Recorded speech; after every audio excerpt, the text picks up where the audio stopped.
बात 10 जुलाई 2013 की है कि दिल्ली में एक जनकपुरी में हॉस्टल पड़ता है।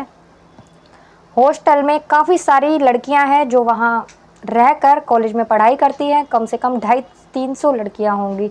अब उसमें से एक दिन बहुत ज़्यादा रौनक होती है उस कॉलेज में, बहुत ज़्यादा रोशनी होती है, चहल पहल भी होती है रात को, क्योंकि उसमें एक लड़की का बर्थडे सेलिब्रेट हो रहा था जिसकी वजह से वो रौनक थी। अब उस दिन जिस लड़की का बर्थडे था उसका नाम रजनी होता है। बर्थडे सेलिब्रेट करने के बाद में वो अपने कमरे में चली जाती है। साथ ही उसकी जो रूममेट थी उसका नाम रानी था, जो उसके साथ उसी कमरे में रहा करती थी। अब जाने के बाद अंदर से लॉक कर लेते हैं। अब जो रानी होती है वो उसको बोलती है रजनी से कि अब हम अपनी पार्टी शुरू करते हैं। तो जो रजनी होती है वो मुस्कुराने लगती है। इतना कहने के बाद वो अंदर से काफ़ी सारी फ्रिज में से बियर की बोतलें लेकर आती है और खाने पीने की काफ़ी सारी चीज़ें भी लेकर आती है। अब दोनों बैठकर जमकर ड्रिंक करते हैं। ड्रिंक करने के बाद में उनको काफ़ी सारा नशा हो जाता है। दोनों को नशा होने के बाद अब जो रानी होती है वो रजनी से बोलती है कि अब मुझे कुछ और भी चाहिए। ऐसा कहने के बाद रजनी मुस्कुराने लगती है और वो अपना फ़ोन लेकर किसी को कॉल करती है। कॉल करने के बाद करीबन आधे घंटे बाद उसकी डोरबेल बजती है। डोरबेल जैसे ही वो दरवाज़ा खोलती है तो वहाँ एक लड़का खड़ा होता है। लड़का अंदर आता है। लड़के का नाम प्रवीण होता है। आने के बाद उसे वो बियर ऑफ़र करते हैं कि तुम भी बियर पियोगे, तो वो भी उनके साथ शामिल हो जाता है और जमकर वो तीनों एक साथ बैठकर और पीते हैं। रजनी और रानी ने तो पहले से ही ड्रिंक कर रखी थी। अब जब प्रवीण आ जाता है तो उसके साथ वो और ज़्यादा ड्रिंक करते हैं प्रवीण के साथ। उन तीनों को बहुत ज़्यादा नशा हो जाता है। नशे में होने के बाद जो रजनी होती है वो प्रवीण के साथ छेड़छाड़ करने लगती है।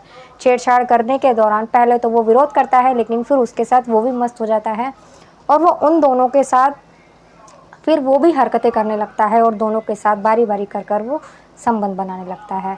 अब ये सिलसिला कम से कम 1-1.5 घंटे तक लगता है, लेकिन उन्हें नहीं पता था कि ये सब नज़ारा कोई चौथा भी देख रहा है।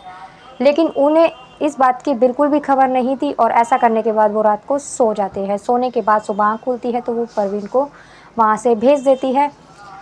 दोस्तों, दरअसल ये जो घटना है ये इटावा में रहने वाले एक लड़की की है, जिसके परिवार में एक राम प्रसाद नाम के उसके पिता होते हैं। उनके 2 बच्चे होते हैं। एक तो ये रजनी होती है, एक ही उसका भाई होता है जिसका नाम सागर होता है। ये दोनों भाई थे। ये जो रजनी होती है इसने अपना ग्रेजुएट कंप्लीट कर लिया था और जो इसका भाई था वो भी कॉलेज में ही था। वो कॉलेज में पढ़ाई कर रहा था। उसके बाद इसका एक सपना, इसके बचपन से ही फैशन डिज़ाइनिंग का सपना था कि मैं बड़ी हो जाऊंगी, तो इसका फैशन में ज़्यादा ही वो था इंटरेस्ट। तो ये सोचती है कि मैं ग्रेजुएट करने के बाद अपनी फैशन डिज़ाइनिंग का कोर्स करूंगी। उसके बाद ये अपने माता पिता को बोलती है, काफ़ी सारी जगह अप्लाई भी करती है, लेकिन इसका ये कोई अच्छी जगह ढूंढती है जहाँ से मैं कोर्स करूँ। तो इसको ये लखनऊ में एक वो मिलता है इसको, वहाँ से ये अपना कोर्स करती है 2 साल का। इसके माँ बाप बहुत ज़्यादा खुश होते हैं क्योंकि इनकी जो बेटी थी रजनी वो बहुत ज़्यादा खूबसूरत थी, साथ ही पढ़ने लिखने में भी बहुत अच्छी थी। अब ये वहाँ से लखनऊ चली जाती है 2 साल के लिए, वहाँ अपना फैशन डिज़ाइनिंग का कोर्स करती है। तो दोस्तों, उससे पहले अगर आपको वीडियो अच्छी लगे तो प्लीज़ वीडियो को लाइक कर दीजिएगा, चैनल को सब्सक्राइब कर दीजिएगा। अगर आप लोग चैनल पर नए हैं तो मैं गीता गुप्ता, स्वागत है आप लोगों का मेरी आज की एक नई सच्ची कहानी में। जय माता दी। वहाँ पर ये जब अपना कोर्स कर रही होती है, वहीं पे जो लड़की होती है इसको वो मिलती है रानी नाम की लड़की, वो भी इसके साथ फैशन डिज़ाइनिंग का कोर्स कर रही होती है। अब लगभग 2 साल पूरे हो जाते हैं, इसका कोर्स कंप्लीट हो जाता है।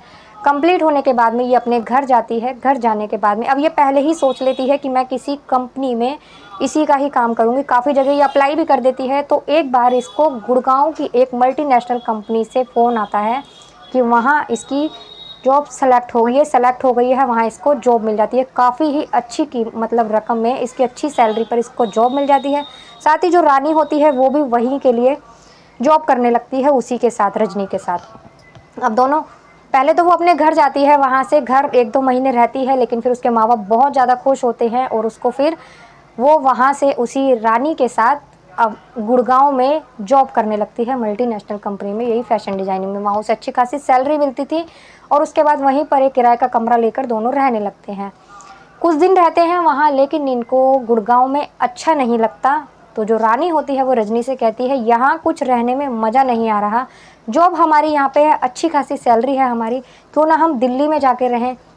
तो इस बात से जो रजनी होती है वो भी राजी हो जाती है। अब दोनों दिल्ली आते हैं। दिल्ली में जनकपुरी में ये लोग एक हॉस्टल में रहने लगते हैं। अब जब रहने लगते हैं वहाँ से, ये जॉब वहाँ करते थे लेकिन ये रहते यहाँ थे।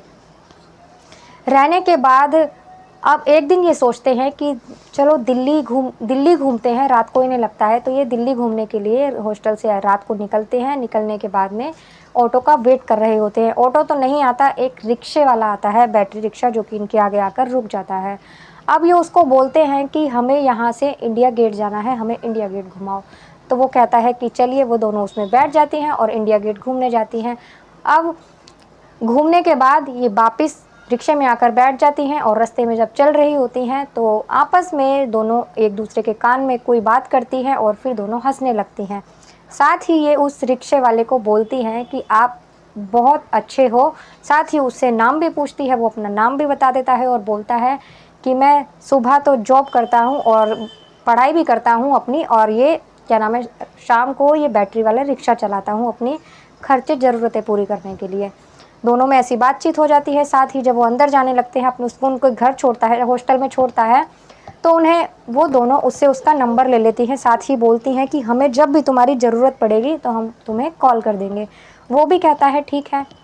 अब ऐसे ही ये सिलसिला चलता रहता है। उन्हें जब भी जाना होता है वो उसे कॉल कर देते हैं और आने के बाद में वहाँ आकर उसके रिक्शे में जाते हैं। अब दोनों में, अब जो वो लड़का होता है प्रवीण रिक्शे वाला, और दोनों ये लड़कियां आपस में, इनकी अच्छी खासी दोस्ती हो जाती है। अब दोस्ती होने के दौरान काफ़ी एक दूसरे से मजाक भी करते हैं, एक दूसरे से फ्रैंक हो जाते हैं। एक दिन वो उसे घर छोड़ने आता है तो वो उसको बोलती है कि तुम भी हमारे साथ अंदर चलो, और तो वो उनके साथ जाने के लिए तैयार हो जाता है। वो तो अंदर जाता है, उनके साथ बैठता है। उन्हें वो दोनों उसे ड्रिंक ऑफ़र करते हैं और वो ड्रिंक लेने लगता है। ड्रिंक लेने के दौरान जब काफ़ी सारा नशा हो जाता है, उन तीनों को ही नशा हो जाता है, तो वो दोनों उसके साथ छेड़छाड़ करने लगते हैं प्रवीण के साथ। साथ ही वो तो बैठा ही इसी उसमें था, क्योंकि वो दोनों ही लड़कियां बहुत ज़्यादा खूबसूरत थी और प्रवीण भी अच्छा लड़का था, तो उसे भी इस बात से कोई एतराज़ नहीं हुआ। वो भी उनके साथ संबंध बनाने लगता है। अब दोनों के साथ ये सिलसिला चलने लगता है, लेकिन एक लड़की उन्हें देख रही होती है जो कि उन्हीं के कॉलेज की होती है।